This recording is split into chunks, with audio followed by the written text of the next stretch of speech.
Hello and welcome to Joy News Prime. Coming up this hour, 3 teacher unions challenge Labour ministers' claim that government has resolved all industrial threats as they resolve not to back down from a decision to withdraw all services by the 16th of September that is set to cripple pre-tertiary education. Aware of the issues of threats of strike by university administrators, and then we are also aware of that which was contained in the press conference issued by the 3 teacher unions. Now, tempest flare in Parliament as chairman of the Chancellor's Committee clashed with Minister for Works and Housing over effort to resettle victims of the Akosombo Dam spillage. Your former Chairman, colleagues. that is not correct. We will not have a banter here. That is not correct. But for the record, and this is my committee. You don't come here and dictate. I'm the chair of this committee. You have asked me a question and I'm responding. And on the matter, the word insincerity. yes. We have details as Kojo Ponkruma accuses Okujoto Ablakwa of using the committee as a bully pulpit to make unfounded accusations against ministers and government, an accusation the chairman wouldn't take kindly. I think that you intend to use your committee as a bully pulpit to invite ministers and make these accusations and not give them an opportunity to answer. Now, a glimmer of hope for residents facing water shortage in part of Accra because the Ghana Water Company assures a return of water supply as best pipeline has been fixed. It's just 3 months to a major election and government is bracing itself for another nationwide strike that threatens to cripple the education at the pre-tertiary level, while the Employment and Labour Relations Minister Ignatius Bafwewa has been boasting today that government has resolved all industrial threats.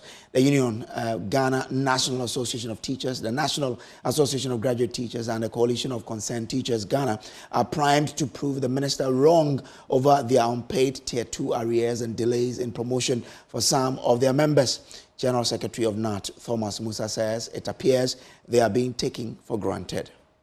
You deduct the workers, you deduct the percentage that ought to be deducted from the workers' salary.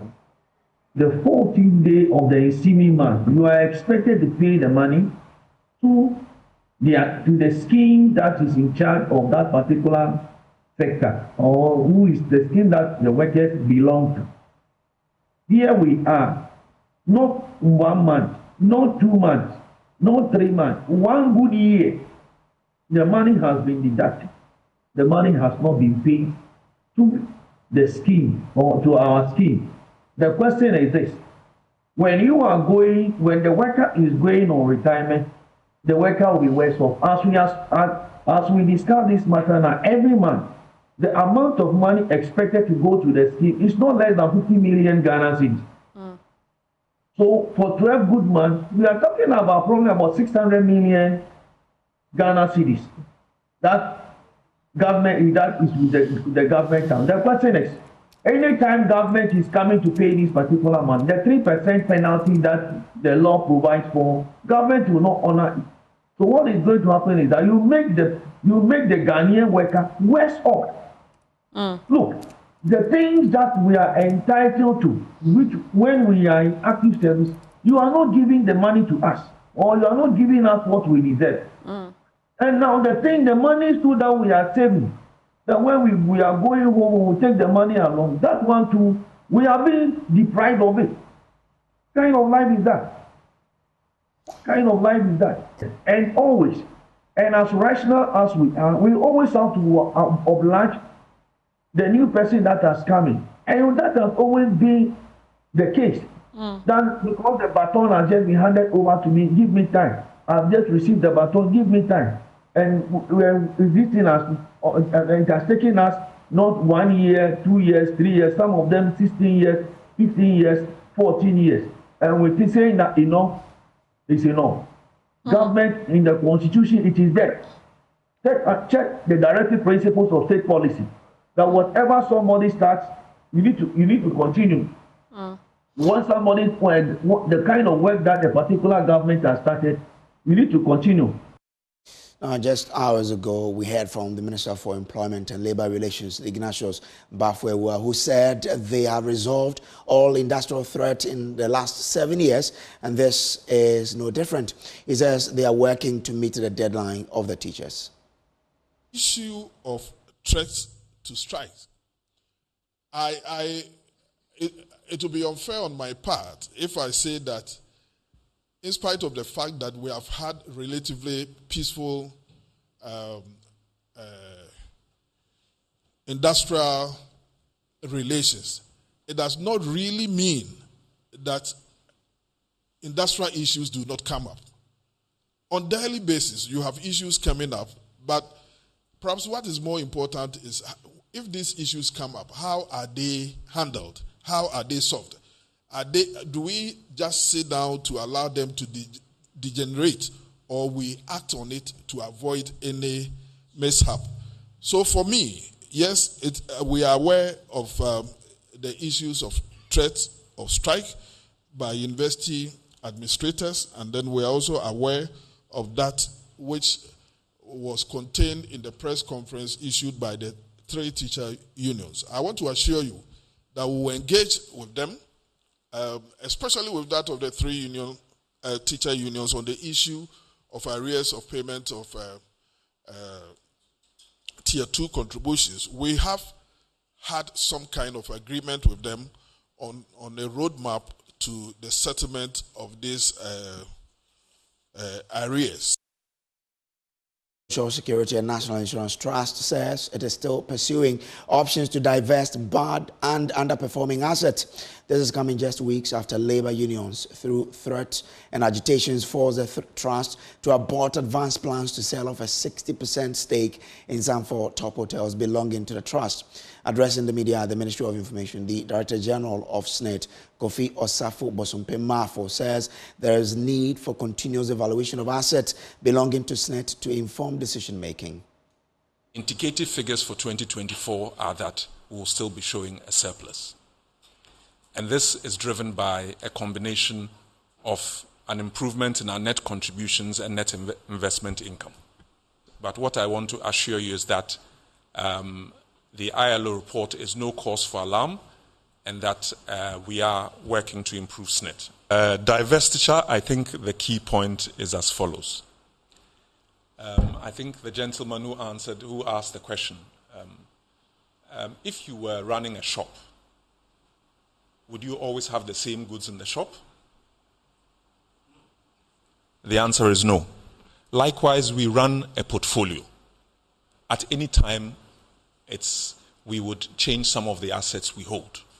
So it should not be a surprise that if we look at our portfolio and there are some assets that are underperforming, we would look to correct that. That is what the sale of a stake in our hotels was about. And all we are looking to do is to improve the performance of the underlying portfolio. And that is really it. Now, Labour Minister Ignatius Bafwewa at the same event reviewed that assets of SNIT have grown by more than 50 billion cedis in the last 7 years alone. He also outlined measures taken by government to protect the interests of pensioners. The National Pensions Regulatory Authority, NPRA for short, is rolling out a new software to fully automate its internal-external operations. This is critical to safeguard pension fund assets, which are growing rapidly and require prudent management of its investment.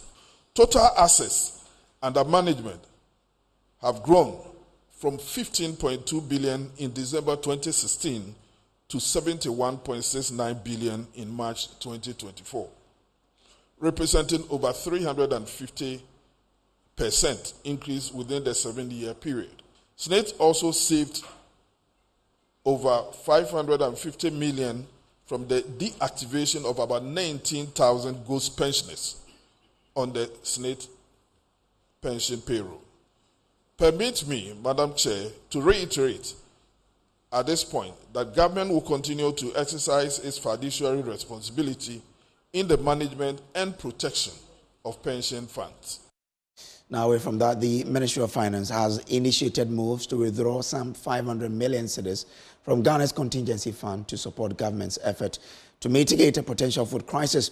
Now, Minister for Agri Brian Achampon at a Meet the Press engagement on Monday confirmed the destruction of thousands of farmlands due to the dry spell experienced in parts of northern Ghana, with an estimated 22.2 billion cedis revenue loss. The situation, according to the Agri Minister, could lead to food crisis if not addressed immediately. He has announced an immediate ban on exportations of grains, input grants, and some cash compensation for affected farmers as part of measures to cushion the situation. Listen to the Finance Minister, Mohamed Amin Adam, on how government will mobilize resources for this.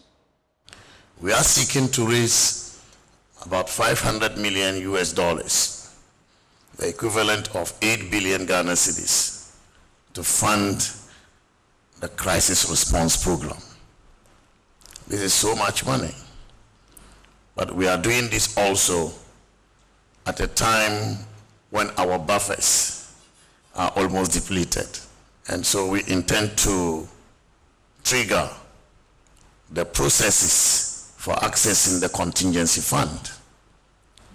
We are also doing what we call budgetary alignment to reallocate some funds that were originally meant for other purposes towards addressing the crisis. And so together, 2.5 billion Ghana cedis is being mobilized from the budget side. We also relying on our development partners, and we've had serious engagements with our development partners over the past 1 week or so.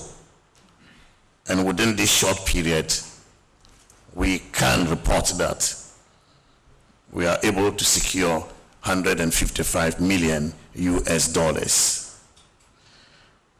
That is about 2.4 billion, almost 2.5 billion Ghana cedis. And so out of the 8 billion Ghana cedis we are seeking to mobilize, we can say that we have visibility on about 5 billion Ghana cedis that we want to use, and use it quickly to respond to this crisis. Well, moving on. If you are living in Airport Residential Area, Osu, Labone, Ridge, and its surrounding areas, and haven't had water flow through your pipes in the last few days, then I'm sure you might have water flowing by now.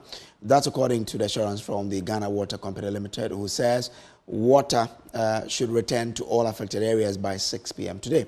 The Osu and Dodo areas have been experiencing water shortage in the last few days because a major Ghana Water Company Limited water pipeline to some of these affected areas has burst. Now, the Sector Minister, Lydia Sarah Malhassan, on Wednesday visited the site to inspect progress of the repair work. Speaking to my colleague Faustina Safo, News Desk, Public Relations Officer for the Ghana Water Company Limited, Stanley Mate, said the problem has been fixed. Completed the repairs of the pipelines and all the challenges on the pipeline. So by 6 p.m. Yesterday in the evening, we have started production and pumping into the Dodoa booster station and also into the northeastern part of the metropolis. So as I speak, the problem is resolved. And I'm proud to the minister's visit. We had also started pumping water from our Tema booster station into the Ponglo booster station, bypassing the Dodoa booster station, so we can send water into the Ridge area, Airport Residential area, Kanda, Osu, La, and all the surrounding communities. So the Dodoa booster station coming on board yesterday, Madina, Adenta, Oyarifa, Hacho, and all surrounding communities around that enclave have also started getting water. This morning, per our monitoring program, we realized that most of these areas that I've mentioned are getting water, and even at high pressures. We are expecting that barring any unforeseen circumstances, all that the areas should be stabilized by close of day today.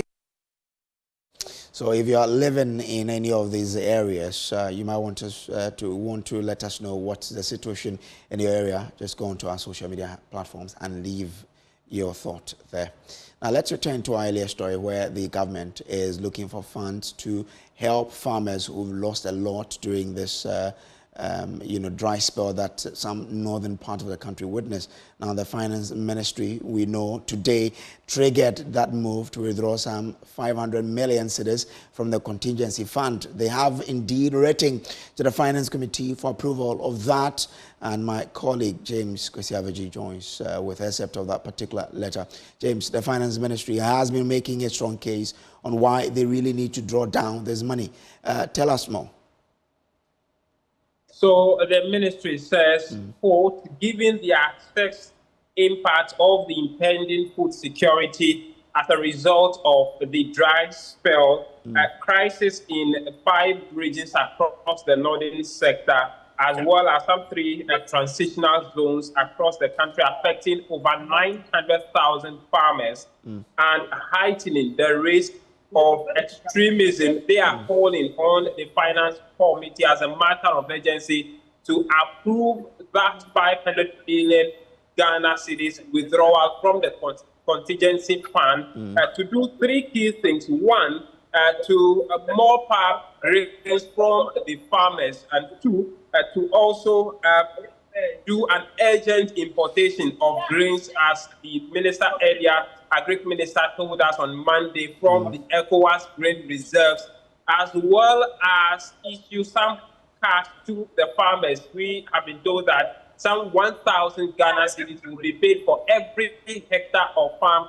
that have been destroyed. And so this is the key reason why the ministry wants the Finance Committee to, based on the provisions of the Constitution, the Public Financial Management Act, as well as the Parliament standing orders, as a matter of urgency, approve the drawing down of that 500 billion Ghana cedis to patch up the over 8.3 billion cedis they are looking for to mitigate the measure to stop this looming food crisis race. Okay, let's see how this particular story travels. That's Kwesi Avage there with latest from what the Finance Ministry is trying to do to draw down that 500 million cedis to help in supporting farmers who've lost a lot there.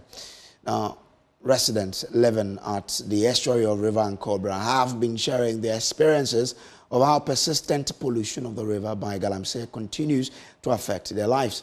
They say the direct mining on the river and its tributaries has led to loss of jobs for the fishermen, reduced access to quality water, and tourism opportunities for the legendary Ankobra town. Love FM's Erastus Asaridonko went back to the community to gauge the situation and has come through this report. Excuse me. Sebi.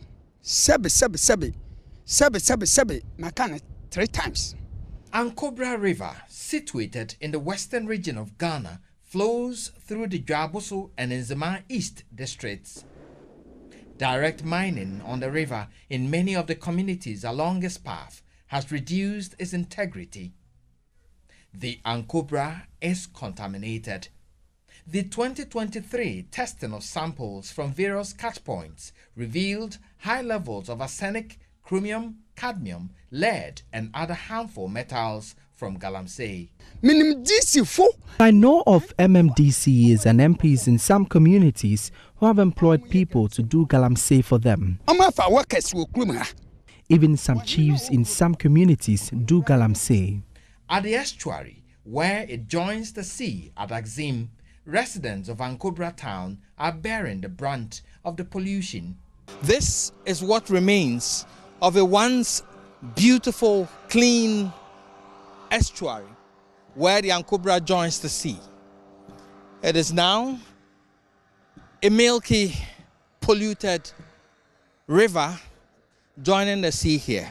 And it is denying a lot of residents here jobs, tourism, and livelihoods. We are here to find out more.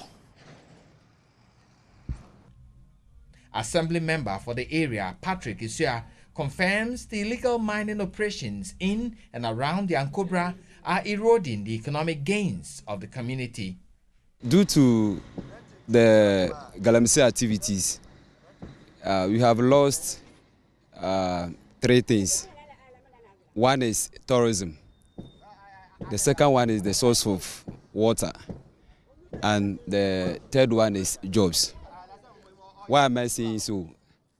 Because it has affected us economically. Yes, so we are suffering. We are suffering because of the galamsey activity. The fishermen and the women who sell their catch are out of jobs.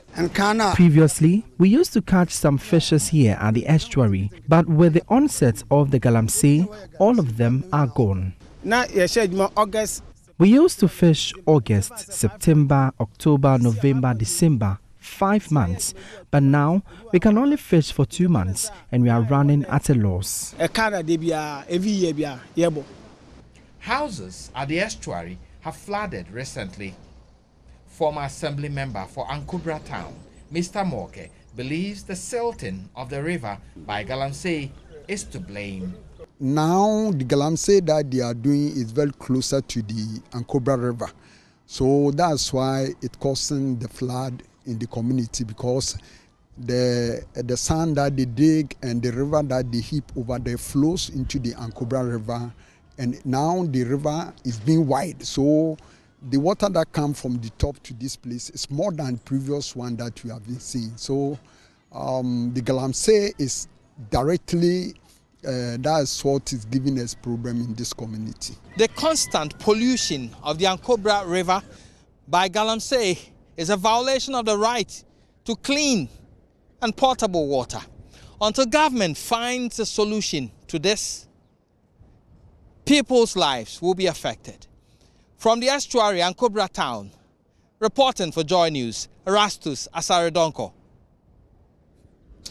Well, let's still stay in the mining area, because the latest mining district development scorecard issued by the Center for Democratic Development is reporting that district assemblies and traditional authorities received 8 million cedis less mineral royalty revenue in 2023, a situation which they say is denying communities of the needed funds for development.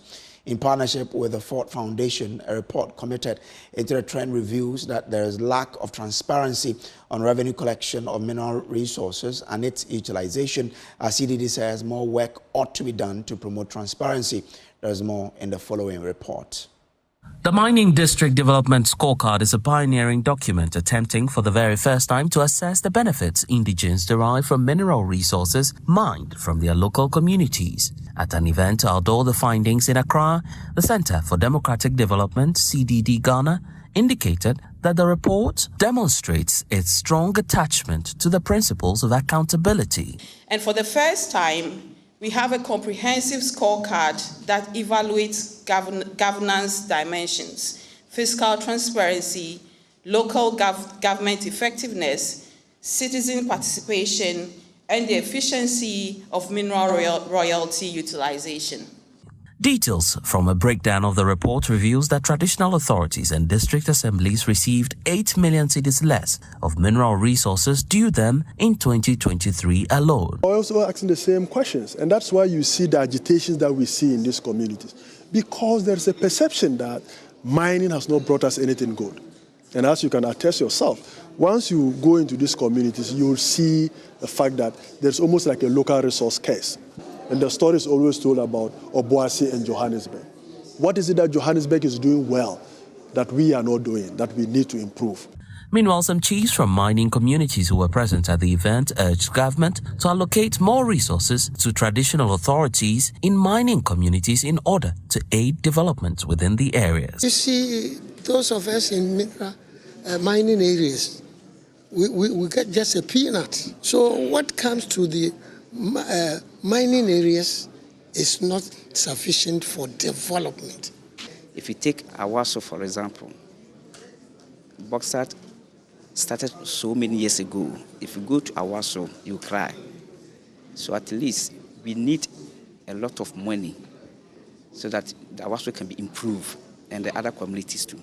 In the meantime, the Office of the Administration of Stool Lands is urging mining companies to also fulfill their statutory obligations by paying mineral royalties on time in order to aid development within mining communities. We want them to be good citizens and then pay these royalties, as laid down by law through GRA and all that, because not all of them pay on the due date. So we want all of them to be up and doing. Blaise Ogan's report for Joy News, Accra. This is still the Joy News Prime still to come here. Give us good roads, harness the youthful talent of the constituency and provide us jobs. Otherwise, we will not vote. These are the demands of Kpone-Katamanso residents who are threatening to withhold their vote on December 7 if these needs are not fully addressed.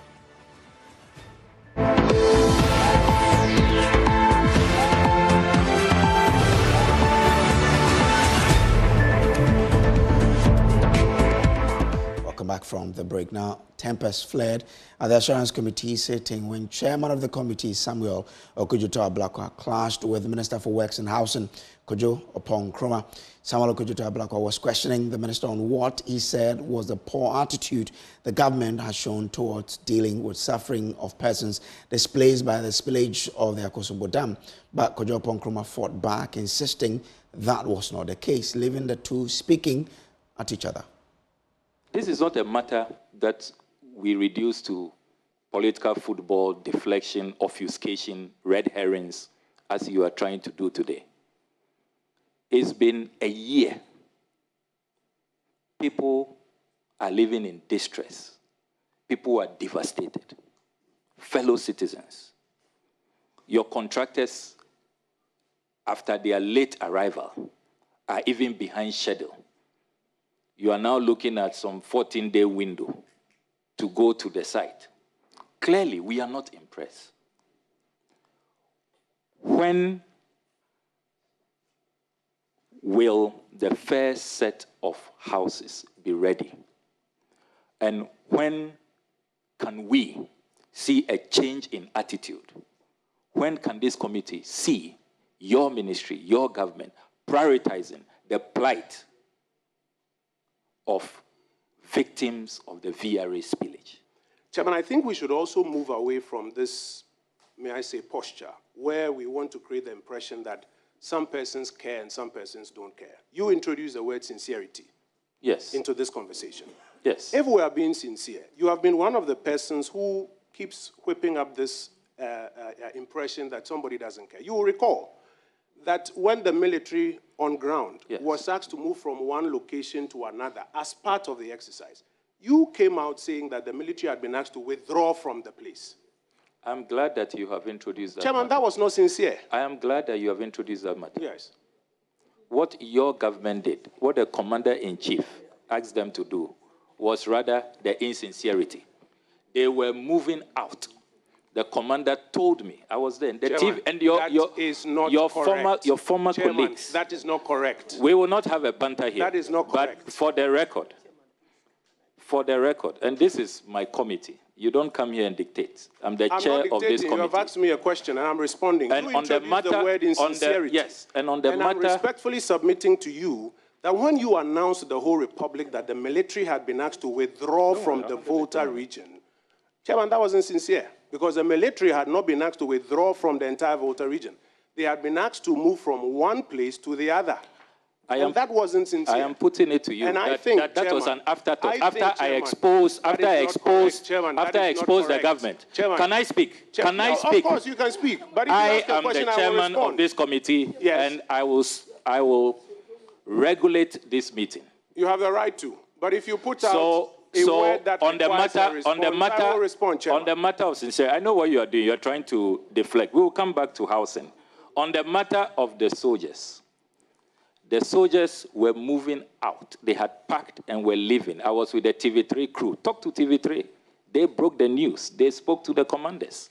It was an afterthought. After there was an uproar, then the military PR put out a statement that they were moving to another location. Can I respond? So, can I respond? As a matter of fact, can I respond? They were moving out. The military movement is not the subject of this discussion. You have introduced the term insincerity. It is your government Chairman, that has been insincere. Can I respond, Chairman? Their response was insincere. Can I respond, Chairman? The soldiers were moving out. I was on the tour with TV3. They saw them moving out. They had packed bag and baggage and were moving out. The commanders on the floor that day told us that they were moving out. And I condemned that. And they did a U-turn and came back to that same location. If they were moving to another place, why didn't they go to wherever you say they were going to? They came back. Can I respond? You will respond when it is time for you to respond.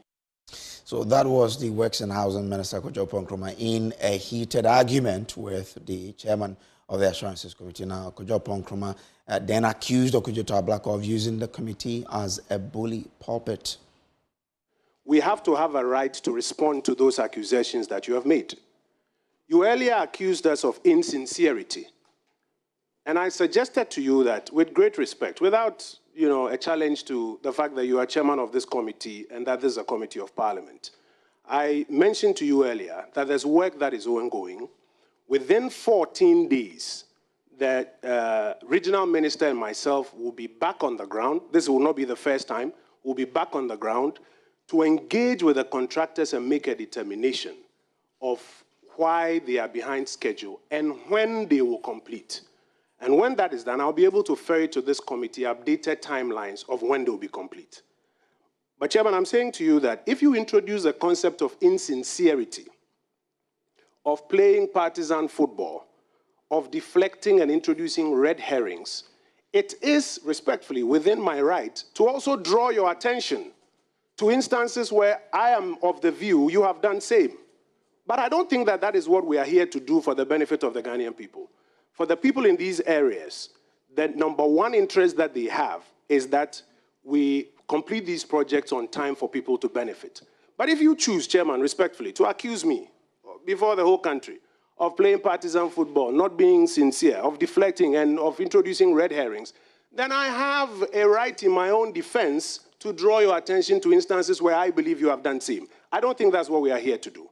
Specific on this matter, within 14 days, myself and the regional minister will be on ground once again. We will engage with the contractors. We will have clearer timelines, which I will share with you. If we want to go into the questions of parliamentary football and deflection, I don't think that you intend to use your committee as a bully pulpit to invite ministers and make these accusations and not give them an opportunity to answer. You will be well advised. I will not take that. To suggest that I am using this position as a bully pulpit, you have to retract that, because that is not what I'm doing here. So, I Chairman, am well within my standing orders. You have to retract that. Chairman, you must retract and apologize for that statement. But it is okay. I will not take that. It is okay for the chairman of the committee and the committee to accuse the minister of being insincere, of deflecting without more, and I do not have the right to answer or to say that I share a different view. So you think that it is okay that for a whole year, fellow citizens are living in a tent? We can have a conversation you about think that it is fine? Chairman, you think that is the best as leaders? We are all leaders. That's a conversation we can have. You think that is the best we can do for our people? No, Chairman, that's not it. That's a conversation we can have, and I think we've legitimately gone through that.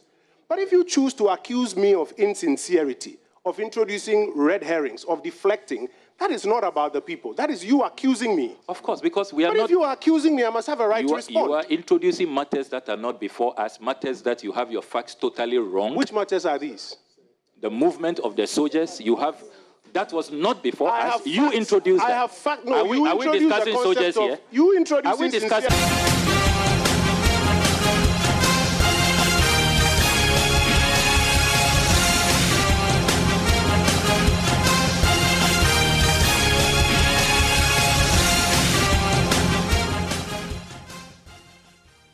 That's the election headquarters now, and that is brought to you by Petrosol Platinum Energy, Energizing Dreams, the Chartered Institute of Management Accountants, the American Institute of Certified Public Accountants, together as the Association of International Certified Professional Accountants, also by the Chopbox Technologies, a convenience service, and Youth Bridge Foundation, bridging the gap for positive youth development. Now, to the Kpone constituency, because with manifestos unveiled by the NDC and NPP, the stage is set for a December 7th showdown in the presidential and parliamentary elections. But what are the key concerns at the constituency level? This week on our constituency lens, we focus on Kpone-Katamanso, where voters are calling for better roads, jobs and water. These issues will drive their decisions as NDC and NPP candidates battle to prove who can best lead the constituency for the next 4 years. Here are highlights.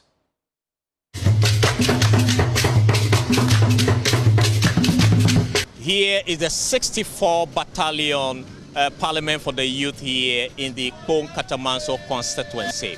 I have some of them here to share with us the key issues that will determine where their vote would go. Give us your name and tell us the issues that you are looking out for going into the 2024 elections. Okay, my name is Nathaniel Provenza. As you can see, a lot of youth are here and then most of them are not working. Most of them are very talented, especially when it comes to football. You understand? We have a lot of talents here, but we don't have pitches here. One, we don't have better pitches here. You look like a footballer, are you? Yeah, I'm a great talented footballer, but you know, I'm still here. As usual, the town, we have nothing. We have big names out there, like, yeah, but nothing. If you come here, you can't see anything, nothing. Big companies here and big industries, but we are here. So going into the 2024 election, what are you expecting the two political parties to do about the plight of the youth in the Kpone-Katamanso constituency? So for the parties, we tell them that this time around, we are not joking, because we are not voting, no. Because we can't just be fools like that. It's been a couple of times they have been doing this, and this time around, you can see we post red banners in and we are not voting. One turn work at politicians, actually, but I'm like a war, a fa. A war fine, can't never fail what he harmonic how no vote. Like I want to go vote, like I'm for what that don't. See this year, why one of the issues I want them to address is the rate of the dollar. Because the dollar is going high, things are also increasing. The prices of things are increasing. So I think they should reduce it. They should look at it well. The 2024 general election presents constituents in the Kpone-Katamanso constituency with two golden opportunities: to change or to maintain. The NDC's incumbent, Joseph Akwete, faces a strong opposition from the dynamic 37-year-old William Ofosu Asante. What their grasp of local challenges, their track record in development, their plans, and their unique offerings. I was born in Kpone-Katamanso, precisely around the yellow signboard. That's a Sibrepo, and lived around the Sibrepo in the Bleachakwe electoral areas. I schooled in the barracks, obviously being the son of an old soldier. I schooled in Bishop Camp, and I've lived my entire life over there till I went to St. Peter's Secondary School, later to pursue BSc Mathematical Science in KN University. I have the experience. I've been in Parliament and I know what is there, and so I'll take off immediately. I am down to earth. Yes, the people love me because I don't feel big when I meet them. So I'm approachable. That's one strength that I have. The result of his leadership is the challenges we are faced with. If you see him, nobody will even tell you that it's not the politician. But the constituent knows who they are going to vote for, and they are going to vote for them. All right, let's do showbiz now. And Becky Bex, the owner of the space, is here. Hiya. How are you? This is me. Yeah, All me. Oh, yeah. Keep blushing, yeah? Yeah, thank you so much for having me on the show this evening. Let's put the spotlight on one Ghanaian DJ who is on a mission to share the infectious rhythms of Ghana with the world with his unique blend of traditional beats and modern styles. PC is spinning a new sound that's captivating audiences and redefining the boundaries of global music. DJ PC is on Spotlight today. He is from Ghana, and he wants to play an Afrobeat sound for you guys to party with him. name of that song is called Freedom. So I'm really out to show him some love. DJ PC, do you think? Freedom. Freedom. Freedom. Let me see you guys move. Shut up. Shut up. Shut up. Shut up. Meet PC, the Ghanaian DJ on a mission to revolutionize the global music scene with the rhythms of Africa. What inspired me to pursue a career in DJing is my love for music and seeing people having fun. DJing is actually my part-time career. Monday through Friday, I work as a business executive for a medical devices company here in Silicon Valley. My love for music, again, inspired me to get into DJing. When I was growing up, I was one of those kids that had a boombox. So when kids in the neighborhood were having a party, I was a music person. I was the guy they came to be able to bring the boombox over and provide music for them. Over time, I started looking for more music, looking for ways to keep people on the dance floor. And before I knew it, I was a full-blown DJ. So that's how I actually got into DJing.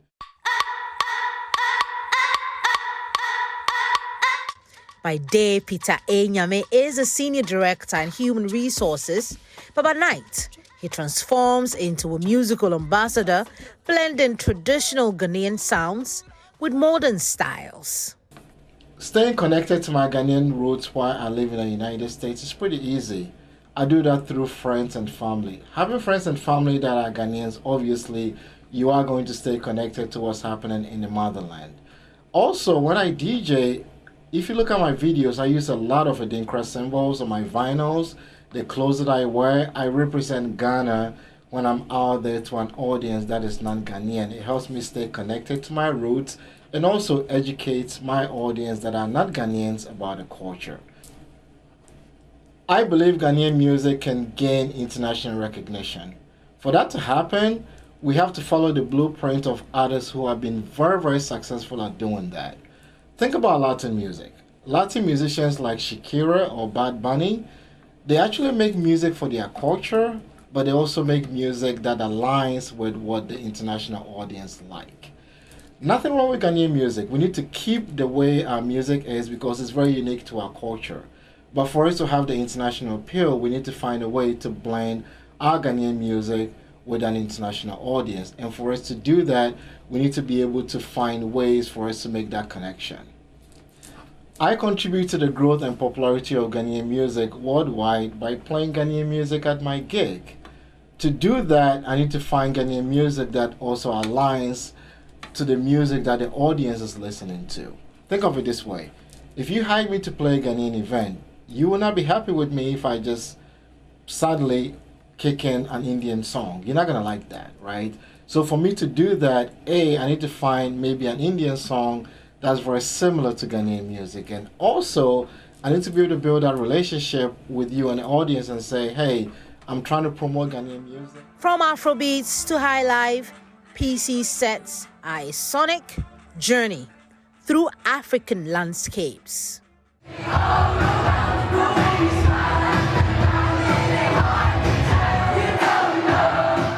With a growing fan base and international collaborations, PC is making waves in the global music scene. I learn, I study, I watch, and I listen, obviously. So when you get hired by a client, of course, you need to be able to play specific to what their needs are. As a DJ, I have an open mind, so I want to learn, I want to listen. I want to see what makes people have fun, so I'm not just tailored to just one genre that I like. Because I'm open, navigating the cultural differences through research makes my experience pretty awesome because I'm learning new music and it's exciting. But I'll be alright. Fine girls from my bed. I'm always looking for ways to blend Ghanaian music with international music. So it's very important that I'm picking songs that aligns very well with international music. So yesterday, for instance, when I was at a gig, I dropped Medical, Omada. That's a good song with a high BPM. BPM is beats per minute. That's very similar to the electric dance music or the pop music with very high energy. So if I blend those two, and I introduce it to a non-Ghanaian audience, it's easy for them to actually dance into that. Join us as we follow Peace's journey, spinning Africa to the world, one beat at a time. Follow his journey and experience the rhythm of Africa.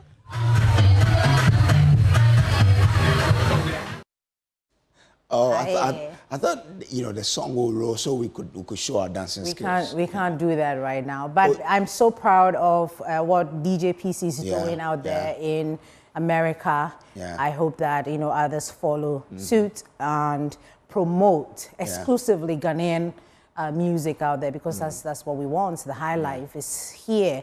What people are jumping on the Afrobeats music and. I mean, one point I loved was that he does that to still keep connected to his Ghanaian roots. I love people who really, understand where they're coming from and will do everything to still connect to that. And that's what I want to do.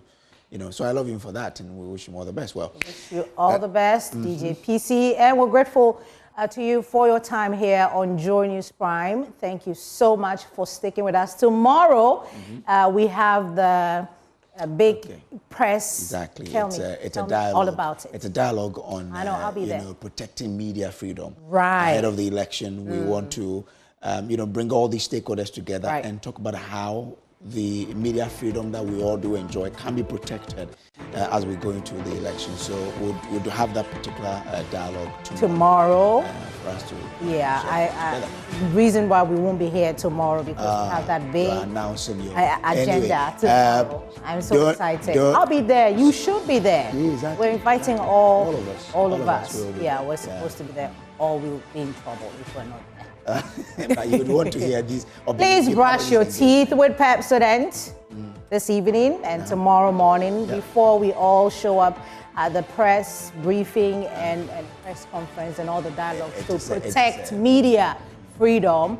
Brush your teeth with Pepsodent, because with Pepsodent everything matters. We're grateful for your time. Pius is up next with business. Okay.